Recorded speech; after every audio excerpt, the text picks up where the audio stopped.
రిషిక ఈరోజు ఉప్మా చేస్తుంది, చాలా బాగా చేస్తుంది. రిషిక ఉగ్రాని చేస్తే చాలా టేస్టీగా ఉంటుంది. సో అందుకే ఈరోజు మేము రిషిక దగ్గర నుంచి ఉగ్రాని ఎలా చేయాలో నేర్చుకుంటున్నాము.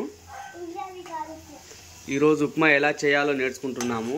ఇంతకుముందు ఉగ్రాని ఎలా చేయాలో మేము నేర్చుకున్నాము రిషిక దగ్గర నుంచి. రిషిక చేస్తే చాలా టేస్టీగా ఉంటాయి.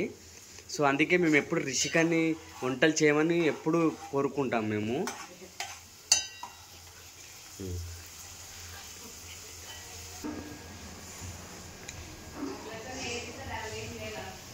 బాగా నీళ్ళు వేడి అయిన తర్వాత కొంచెం ఉప్మా రవ్వ వేస్తే చాలా టేస్టీగా ఉప్మా రెడీ అవుతుంది.